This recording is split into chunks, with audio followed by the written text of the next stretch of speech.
Hello, fellow Rotarians and guests. My name is Susan Page. I'm sorry that I can't be here this evening to be with all of you.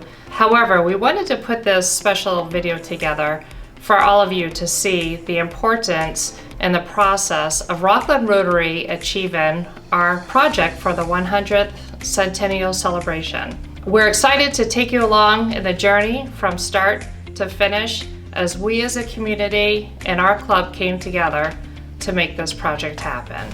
Hi, my name is Kermit Von Cannon.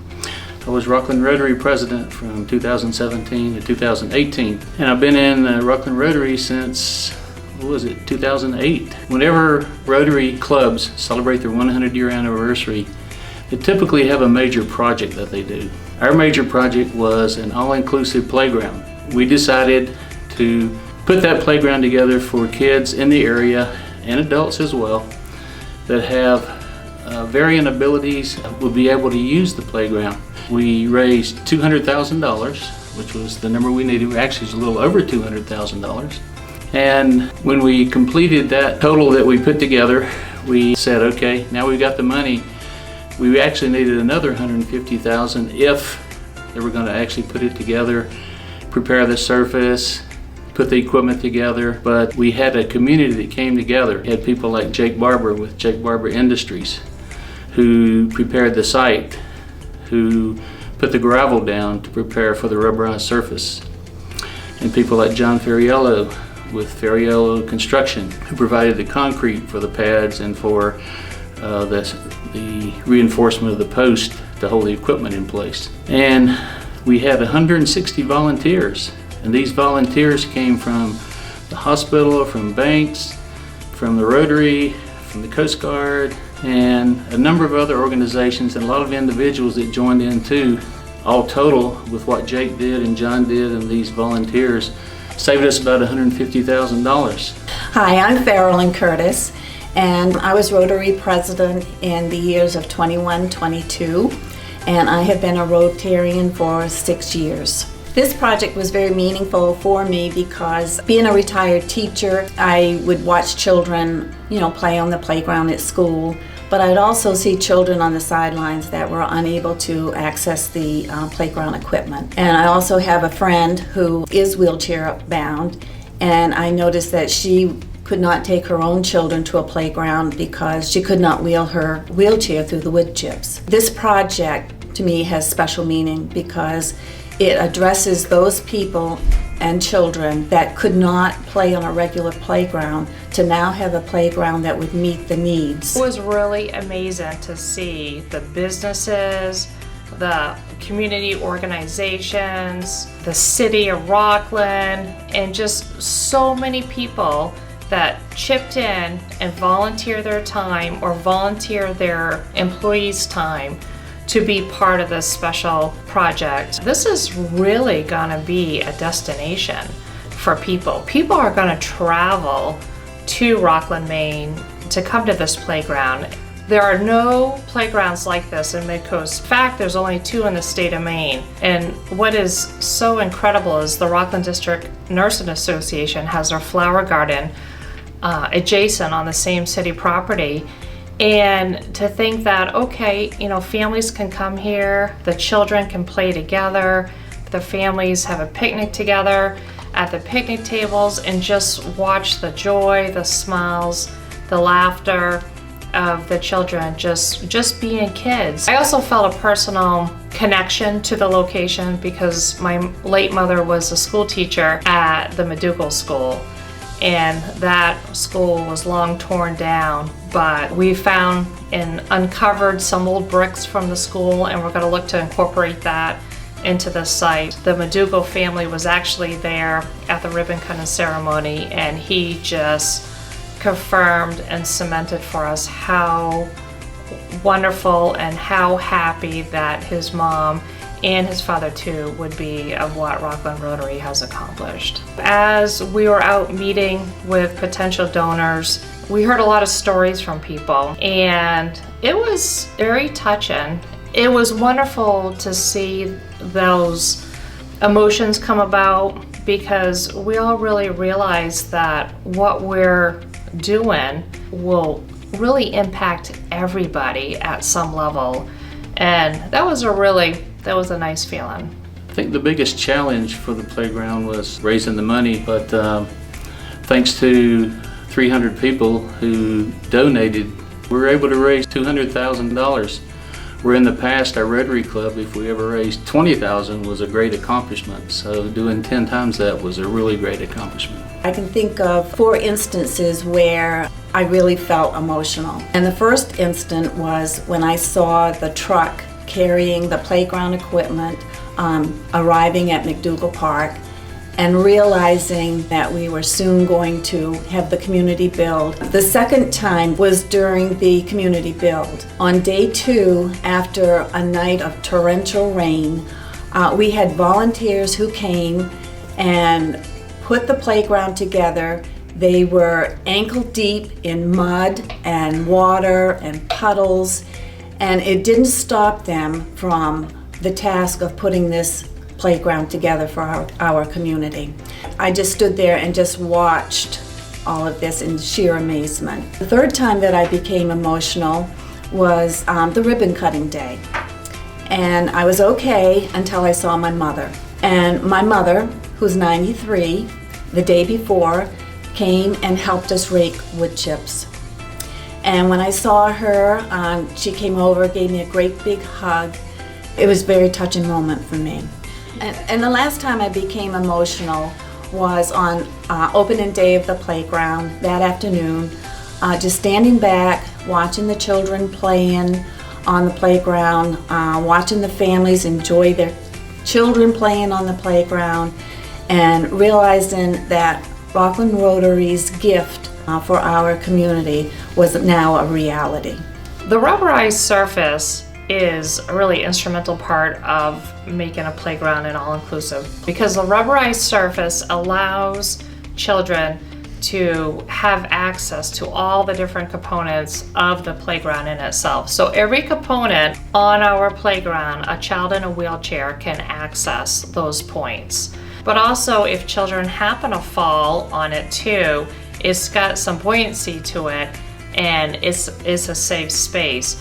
What we chose is, under the different components of the playground area, are wood chips. And so if any child happened to fall off of a piece of the playground, which happens, that happens on a playground, that's normal, but it would be safe space for them, and they would not be hurt because they would fall either on a rubberized surface or on wood chips. The different colors have been really fun for the children, and we've got a lot of compliments about the colors that we chose, because it's bright, the playground is clean, and it's just a really nice appearing playground. Each component of the playground has a specialized need that it's looking to achieve, and whether it's the access point for children to be able to go down slides.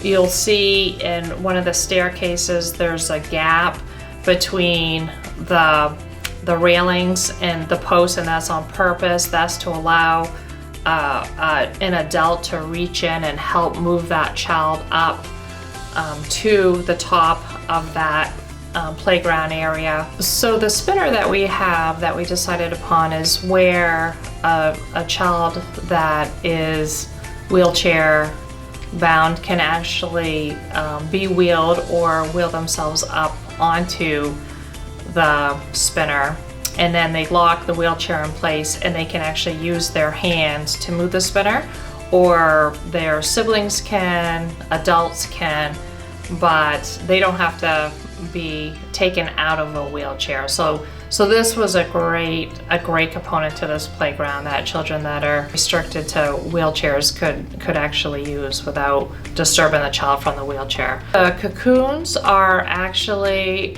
really pretty neat, and they've been really popular. They are really good space for children that have autism, for children that just want to be by themselves, that don't want the noise of a playground, and can just go into their cocoon and enjoy some quiet time. Those actually spin as well, which is pretty neat. The zip line is super popular. I mean, who doesn't like to go fast for a kid, right? most like to, but you can secure a child in there, and so they're safe. The seesaws that our group chose are spring-loaded. You can have an adult on one end of it, and just allow the kids to have a great time going up and down on the seesaw. The swings, you can have children that actually that are brothers, sisters, or children that don't have different challenges to be able to swing there, but then you can have a sibling be in the swing right next to it, which allows a child to be strapped in and to be locked in, basically to be safe so they don't fall out of that swing. And also one of the swings that our group chose was actually so an adult could be on one end of the swing and the child could be other, which was really important to us to be able to create those experiences together and to create those fun memories. We got together with Maine Health and we said, look, you folks, you know better than we do. And so we met with the manager who's head of PT and OT, and she went back to her team, met with them and said, this is what we have in our plan. Please tell us, are we missing anything? Did we touch on all the different aspects that you folks do in your profession with children for occupational and physical therapy? And they came back and they told us that we touched on all the aspects and that our plan was great. And then they gave us a wish list if we ended up raising more money of what maybe potentially can be added down the road. Because there's over 300 children out of the Rockport location. And so there's a huge need in just our community in itself. And we wanted to make sure that what we did would fulfill those needs. At one point, the hospital wanted to do one of these playgrounds. And then when the merger happened with Maine Health, they were so happy and on board with us and thrilled about what our club was doing because they knew that it was a need in the community. It was a void. There was nothing like that around here. And it was really important for children to have that experience of just being kids on the playground and doing what kids do, having fun and playing, and have it to be off the hospital site, not on the hospital property. So that really made us feel good as a group because then we realized that, we picked the right project to do. So we finished the project and it's in place now. We're going to put another addition to it, which is a pavilion. And under that pavilion, we're going to have a couple of picnic tables that the Rockland Rotarians put together 4 or 5 years ago. And those 2 tables one was donated by Lowe's, one was donated by Home Depot.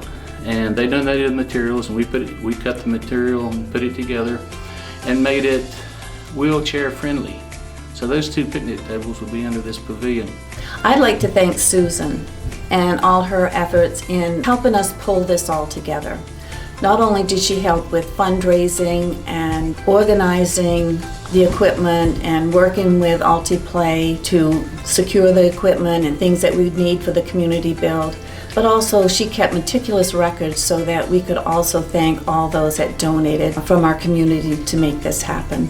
Susan was our leader. She spent many, many, many hours of her time, her personal time, actually going out to raise money for this and talking with the suppliers and getting the quotes and pulling the whole thing together, getting the in-kind contributions from people like Jake Barber and from John Ferriello to actually make this playground happen. And she did a yeoman's job, and hats off to her. She did a great job. So upon the conclusion of the playground build and doing the ribbon cutting ceremony, then Rockland Rotary turned the playground over to the city of Rockland. Thank you to all the Rotarians and Rockland Rotary. We are so proud that we were able to make this happen as a club and that our community, because of Rockland Rotary, can enjoy this for years to come.